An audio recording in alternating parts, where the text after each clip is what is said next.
Dans le cercle trigonométrique de centre O, l'origine du repère est de rayon égal à 1. Nous avons représenté deux angles orientés.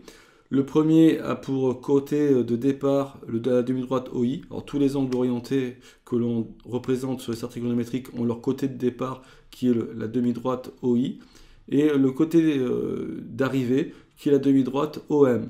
Ainsi, le point grand M sur le cercle représente cet angle orienté, et on sait qu'à chaque point sur le cercle trigonométrique correspond un angle orienté et un seul, et réciproquement, hein. Donc à angle orienté correspond un point unique sur le cercle trigonométrique.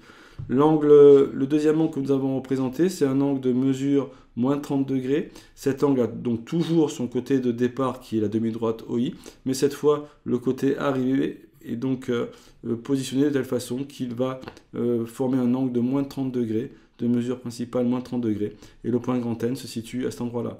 On remarque que les points grand M et grand N sont symétriques par rapport à la droite, à l'axe des abscisses. Donc ces deux angles orientés ont un même cosinus, 0,87, et des sinus opposés. Alors je rappelle que ces définitions-là sont les définitions généralisées de ce que l'on a appris en troisième. On sait que dans un triangle rectangle, eh bien, le cosinus de 30 degrés, c'est le côté adjacent sur l'hypoténuse. Dans le triangle OAM ici qui est rectangle, l'hypoténuse est égale à 1, puisque le point grand M est sur le cercle trigonométrique de rayon 1. Il s'ensuit que le cosinus de 30 degrés, c'est la longueur OA. Et il se trouve que la longueur OA, c'est tout simplement l'abscisse du point grand M.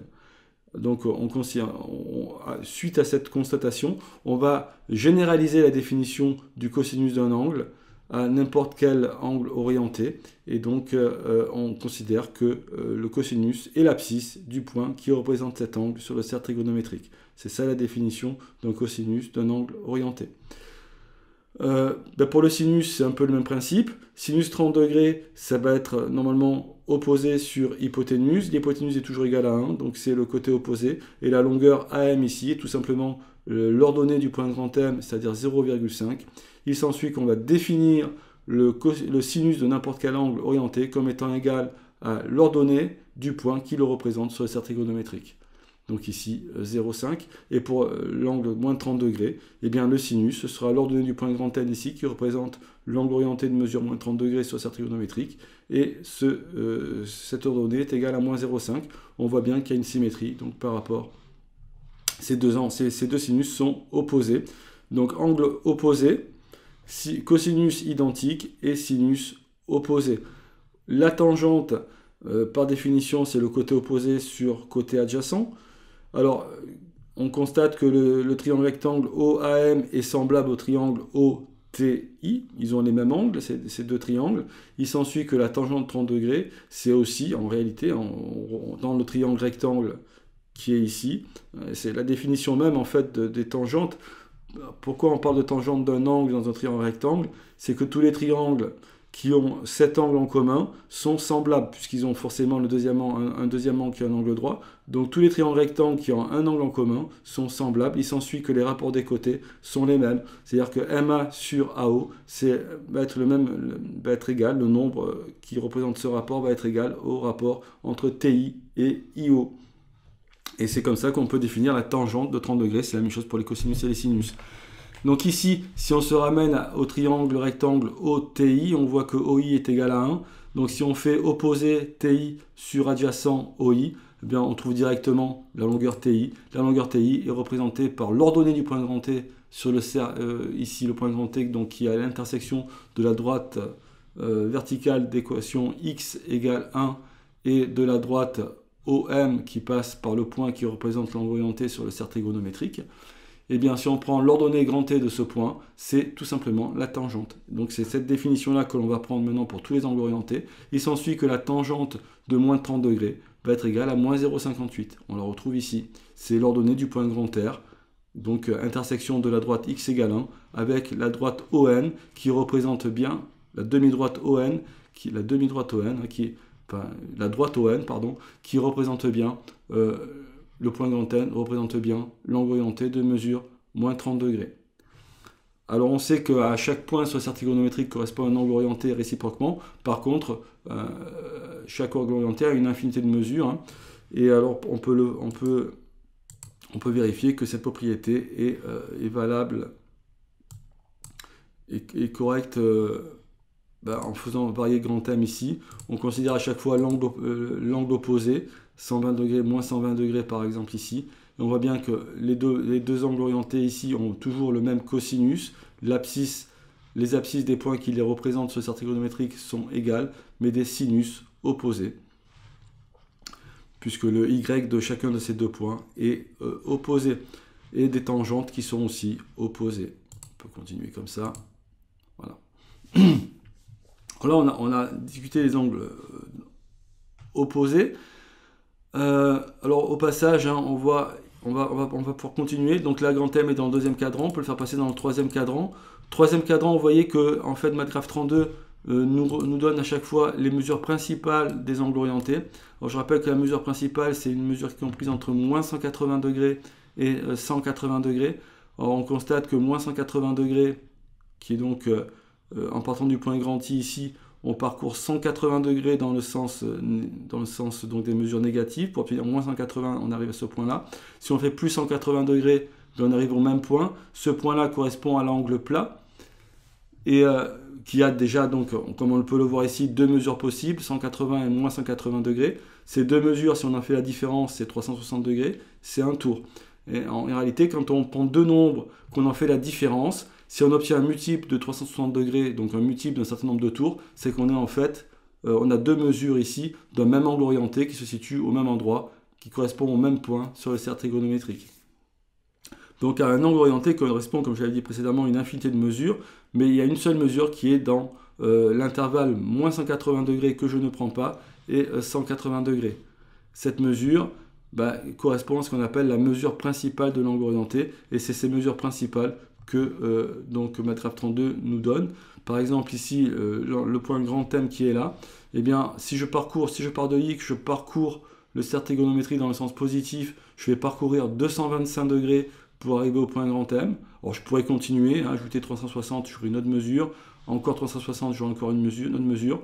Mais là, ce qu'on pourrait faire, c'est arriver jusqu'à 225 et puis enlever un tour, et on va obtenir moins 135. 225 moins 360, j'obtiens moins 135 degrés. Moins 135 degrés, c'est la mesure principale de cet angle. Et en fait, cette mesure principale correspond à quoi? Elle correspond au nombre de degrés minimal que je dois parcourir sur le cercle trigonométrique en partant de grand I pour arriver au point grand M.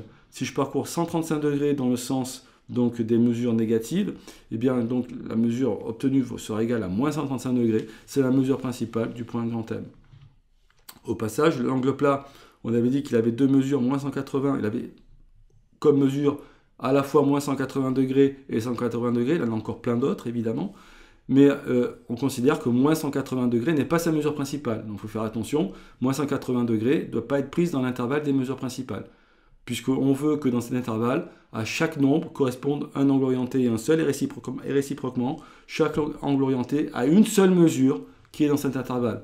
Chaque angle orienté a une mesure principale, et c'est pour ça qu'on peut parler de la mesure principale d'un angle orienté. Par contre, on parlera d'une mesure d'angle orienté, et si on considère celle qui est principale, c'est la mesure principale de l'angle orienté. Voilà, donc encore un exemple ici d'angle opposé. Hein, on voit bien sur la mesure principale que ces deux angles sont opposés. Quand on va faire la somme de ces deux angles, on va obtenir l'angle nul. Ok, alors maintenant on va considérer deux angles supplémentaires. Deux angles supplémentaires, leur somme est égale cette fois, non pas à l'angle nul comme pour les angles opposés, mais à l'angle plat.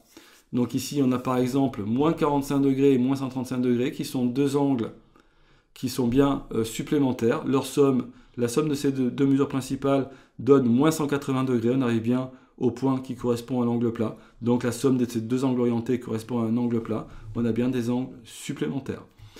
Ici, on va constater que dans ce cas-là, on a des abscisses qui sont l'abscisse des deux points qui représentent ces deux angles sur le cercle trigonométrique. Les abscisses sont opposées, donc les cosinus de ces angles sont opposés. Par contre, ils ont le même Y, donc le même sinus. Donc deux angles supplémentaires ont le même sinus et des cosinus opposés. Du coup, ils ont des tangentes qui sont aussi opposées. Alors on peut ici donner différentes valeurs.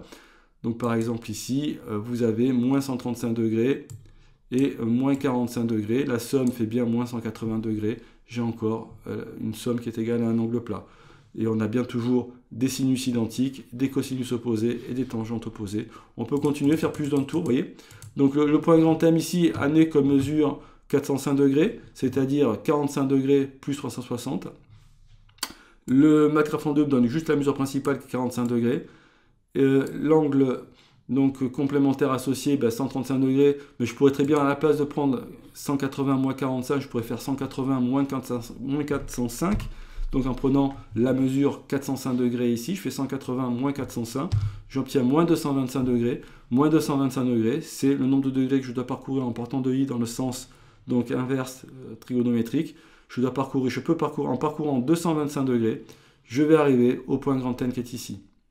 180 plus 45, ça fait bien 225 degrés parcourus dans le sens négatif, donc moins 225 degrés. 180 plus 45, ça fait bien 225, mais comme je me déplace dans le sens des mesures négatives, ça me donne bien moins 225 degrés comme autre mesure possible du point grand N qui est ici. Voilà, donc ça, ce sont des angles supplémentaires. Donc supplémentaires, ils sont symétriques. Les deux points qui correspondent à ces angles sur le cercle trigonométrique sont symétriques par rapport à l'axe des ordonnées, alors que les deux, quand on a des angles qui sont opposés, ils sont symétriques par rapport à l'axe des abscisses. Alors maintenant, si on ajoute 180 degrés, on obtient ce qu'on appelle deux angles qui sont antisupplémentaires. Cette fois-ci, on passe de grand M à son antisupplémentaire en ajoutant un demi-tour, ou un demi-tour, ou en tout cas un nombre impair un nombre impair de demi-tours. Et on arrive donc sur le point qui se situe diamétralement opposé au point grand M sur le cercle, donc symétrique par rapport au centre ici O.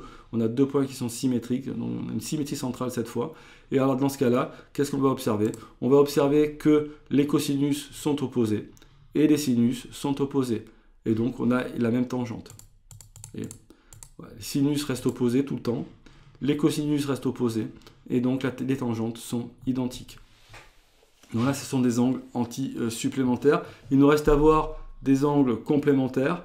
Les angles complémentaires, leur somme va faire 90 degrés. Donc pour obtenir l'angle supplémentaire d'un angle donné, je fais 90 moins l'angle que j'ai. Et j'obtiens ici l'angle complémentaire. Alors les angles complémentaires, on va faire un facile pour démarrer. Si je me mets à 30 degrés par exemple, donc je reviens un petit peu sur des valeurs, j'aurais pu rester d'ailleurs, voilà, 30 degrés. 30 degrés, 30 degrés, 60 degrés sont deux angles qui sont complémentaires. Alors évidemment, dans un triangle rectangle ici, on sait très bien que l'angle ici droit fait 90 degrés, donc on a deux angles ici qui sont nécessairement complémentaires dans un triangle rectangle. Et donc du coup, le cosinus de l'un est égal au sinus de l'autre. Et c'est ce qu'on va observer évidemment ici, puisqu'on voit bien que, par exemple, le cosinus de 30 degrés, c'est 0,87, il correspond au sinus de 60 degrés.